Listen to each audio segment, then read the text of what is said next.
and gentlemen, welcome back to Driven Wyld. Today, we are talking about having orders canceled on UberEats. So when anybody is driving for UberEats, you're going to end up in certain situations that call for having the order canceled. Not canceling the order, having the order canceled. But the important point is that the responsibility is on you as the person with the order to make sure that is done. Otherwise, you're not only going to miss out on money that you could be making, you're going to cause issues for other drivers and even potentially for yourself. So with that said, I want to go over everything you must know about having orders canceled on Uber Eats, what they tell you versus how it actually is, and everything in between. But before we do that, let's go over a quick disclaimer. The content of this video does not contain and is never intended to be legal, business, financial, tax, or health advice of any kind. This video is for entertainment purposes only. It is advised that you conduct your own research and consult with qualified professionals before applying anything you find online. I also want to be clear that everything we're going to be going over in this video is very market dependent. And what applies to me in my market may not apply to you. So with that said, let's get started. Reasons to have orders canceled. So there are a couple of reasons that you would need to have the order canceled, and most of them are things that happen that are outside of your control. The restaurant or store that you're picking up from is closed. The support team will confirm that. We'll talk about that. The order was picked up by someone else, and then the restaurant refuses to make it a second time because they know they're not going to be paid the second time. Or maybe they just don't want to make it. Maybe they're just kind of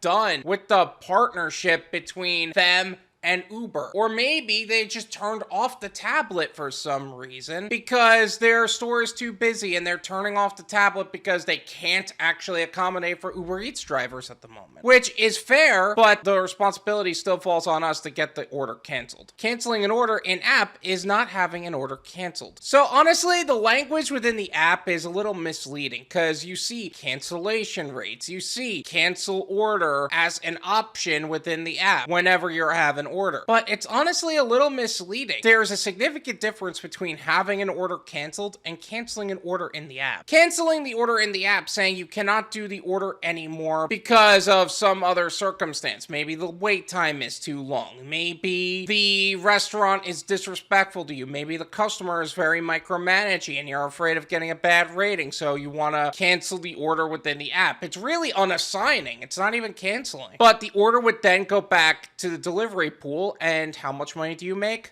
Daily squat. I made a video about canceling orders on Uber Eats. I will leave that in the description. Feel free to check it out. But the point is that there's a significant difference between having an order canceled and canceling an order. Uber help isn't very helpful. Honestly, there is no specific help page talking about that. It almost feels like they're intentionally misleading people to cause confusion and potentially even save them money, which makes no sense because it still costs them money at the end of the day, and adds a very bad distaste between the customer and them. But that's a different conversation. That is their choice. I'm here to clear up the air, not to allow them to keep blowing smoke within it. Contacting support. So in order for you to actually have an order canceled, you gotta contact support. Now, keep in mind, all support should be on the phone, not through the text function. The text function, the people who are operating the text function don't actually do their jobs. I was on hold for a while during a Uber Eats delivery, and during that period of time, I was like, you know what, let me see if the text people will help me. Every time I tried reaching out to them, they were like, oh, it's to a different department, let me transfer you. And they would disconnect the chat. I would reach out again, disconnect the chat. Again, disconnect the chat. And then I finally got somebody on the phone. It took 4 people to do one person's job. And who was the most effective? The person on the phone. That's embarrassing. They should be embarrassed. They'll ask you to identify yourself using your birth date and your name and potentially even your email. But honestly, that shouldn't be an issue. You guys should be able to be as clear about that as possible. They will confirm the issue with the restaurant or just put you on hold for a few minutes claiming they contacted the restaurant, which is ridiculous. Like, have you ever noticed that? Like, you contact support, they say they're gonna put you on hold to contact the restaurant, but the phone never rings. Like, what's going on there? And they will have the order canceled. I want to be clear. They will have the order canceled. Don't let them tell you to unassign the order within the app because they're trying to screw you, because that way they don't have to pay you the $3 or $4. And that way it also hits your ratings. Like, how ridiculous is that? You have to fight them just to not have your ratings hit and to not get the $3 $3 or $4 that it would take to cancel the order. And yes, they're going to provide you with the $3 to $4 compensation. It's going to be separate from the order itself, and it's going to say incentive or something like that. And don't hop off the phone until that is done. Don't let them say it'll pop up in 24 hours or something like that, because support doesn't actually do their jobs. Don't be that guy. Some people may have heard what I said about support not actually reaching out to the restaurant and thought, this is a good way to skirt the system and actually make some free money with that, right? No,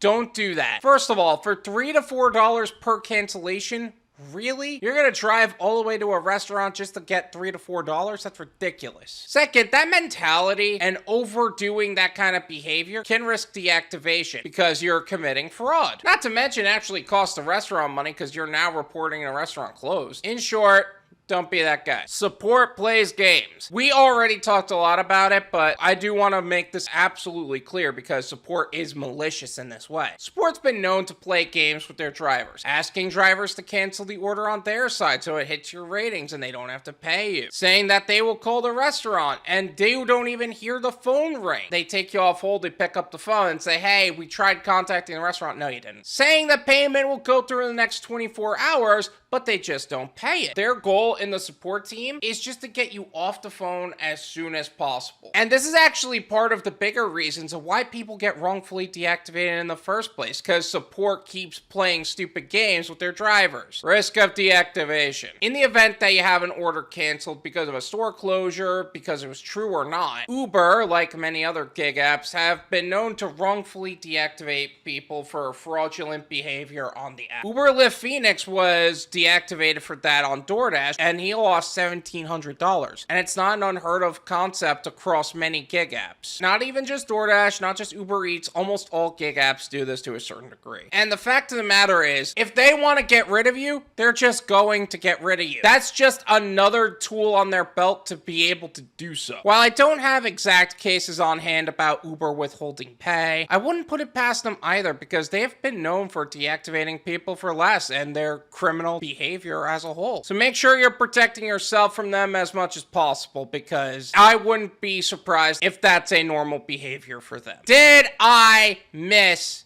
anything? Is there something else about having orders canceled on Uber Eats that I have yet to cover in this video? Let me know in the comments. Let's make sure that anybody and everybody that wants to make money on Uber Eats and needs to have orders canceled can do so in the safest possible way so they can make the most amount of money in the least amount of time safely. Thank you so much for watching. I really appreciate it. As always, make sure to hit the like button, subscribe if you're new, and I'll see you guys next time. Peace.